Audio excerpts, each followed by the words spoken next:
My name is Redacted. I live at 401 Princes Street in Kingston, Ontario, Canada. I don't even know where to begin, and there is a lot to say, so I will do my best. Redacted and I moved in here October 31, 2018. The place was vacant for a month before we moved in, which would give enough time to paint, do some minor renovations, etc. We were told we could pay redacted dollars for this unit without renovations or redacted $7 with renovations. So we requested renovations. Upon moving in, we noticed the hallways and elevators are so outdated it looks like a prison that has been neglected for years, and when we entered our new apartment nothing was renovated. No new paint smell, paint missing on corners, damaged trim, damaged floor tiles, damaged lower cupboard doors, damaged bathroom fixtures, outdated fixtures as well, stained carpets, vents in the bathroom and kitchen do not work, the living room doesn't even have a light, etc. The place basically looked like it hadn't been touched since the 80s. So we complained about it and they assured us they did renovations no matter what we said or showed them. Pressing on, Redacted moved out shortly after February 1st, so I rented her room out to a new subtenant named Redacted. One evening I get a phone call from him saying he's trapped in the elevator. Now keep in mind this is a regular occurrence in this building, and the emergency button in the elevator wasn't working. He managed to get it moving again by kicking and shaking it. We found out from the elevator repair company that the elevators are expired by 30 years and the landlord and managers just don't care and rather pinch pennies doing repairs instead of replacing them.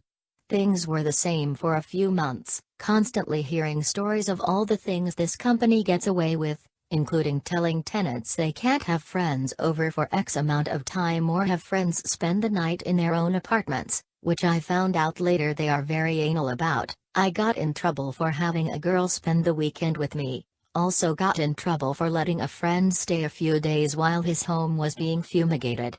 My roommate Redacted moved out shortly after, so I did Airbnb because my ads were at getting responses anywhere like Kijiji and Craigslist. I wonder why with this building's reputation. So I did some Airbnb and made just enough each month to cover half the rent, in which I paid the other half. I then get a cease and desist letter from them telling me to take the ad down right away or they would call the police on me. Out of confusion I went and talked to them personally. They told me no Airbnb because it's me making money as a business and they don't make any profits from it.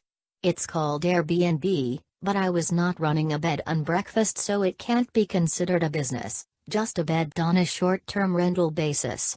But anyways, I complied and had to pay $50 to put an ad up to get a new roommate. Summertime comes and the ventilation in this building is horrible and the built-in heaters we cannot control were on in the middle of hot days, so I bought a AC for around $150 just to keep at least one room cool to combat the outside and inside heat. All is fine, summer passes and in September they asked me if I wanted to stay on a month-to-month or move out October 31st. Housing in Kingston is very finite and there is a huge crisis here, especially when all the students come back, so I took the month-to-month idea as I search for a better place. Mid-October I start getting notices under my door from them saying I owe them what is redacted for this month and the rent is increasing to the high 1300s. Apparently there was a court date for tenants to battle the rent increase, but everyone I know had never heard of it. But me being confused about why I have to pay rent when it's already covered, I go talk to them. They tell me it's the law. If I don't move out October 31st and stay on a monthly, the last month's deposit goes towards my actual last month here, for example June 2020, which I have already arranged a place to live starting that month, which is way more updated and cheaper and bigger and in the same area. I looked up the laws and it's true, but that is not what they told me when I opted into the idea of a month-to-month agreement. Any other place I see listed as month-to-month means you don't pay lasts, only firsts and each month on the first. So I spoke up about it. They got very angry and started threatening to evict me if I didn't pay before the 23rd of October. Funny enough, I know people here that are several months behind on rent, but the managers let them get away with it, yet I have never been late on rent. I tried to negotiate with them as I had already used my money towards last month's rent for a place in June. They said no. I told them I would see what I can do to get the money, but I'm on government assistance which only pays me $700 a month. They said too bad, figure it out. So a few days goes by and they do an inspection on October 18th. Pretty routine, I guess. My roommate's dog was in his room, so they complained about that, and my room was locked because I was going out that day. They complained saying they need a key for my room. Seems a bit odd and a huge breach of privacy. I still complied and gave them a key and told them to notify me when they can do the inspection and we will take the dog out. They then complained and gave us a notice about the dog, saying she, a 4-month-old puppy, has to be registered with the building, and verbally told us if she pees on the outside property they will call ASPCA. She's a puppy, she is still learning, and it's just pee. She doesn't defecate unless it's in grass. But I digress. The next day I get a notice saying I will be evicted if the money isn't paid in full soon, even though I told them my situation and that I have to hope a family member will lend me the money. Then I get another notice, same say, but later that during inspection they saw I have a AC unit in the living room window and that I have to pay a lump sum fee of $150 for the season. Something didn't add up about that. I recalled reading an article about how that is illegal for them to charge a seasonal fee all at once. So I looked it up and I was correct. They have to tax that $150 onto monthly rent, not a lump sum. This all in a nutshell is insane. Say one thing, do another. When I heard Princess Towers plays by their own rules, I thought it was a farce, but I've come to realize it is not.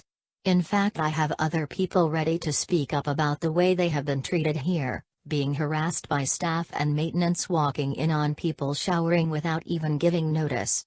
The staff favoring the elderly and neglecting the students and younger people. The hallways never being fully mopped, just half the floor on each side done whenever they do decide to clean, which is not often. The smell of drugs coming from certain units and the obvious behavior of drug addicts with no action taken by the management, the smell of urine and garbage in the elevator going uncleaned for days at a time. The list goes on and on. I do not know what else to do. I suffer from clinically diagnosed PTSD, anxiety and agoraphobia, and if I try to give myself ease of mind they take it away right away. I'm worried I am going to be wrongfully evicted during the winter over their own mess-ups and lack of clear information. If whoever reads this has any questions or wants to hear from other tenants experiencing similar or extensive things, please call me at redacted or email redacted@gmail.com.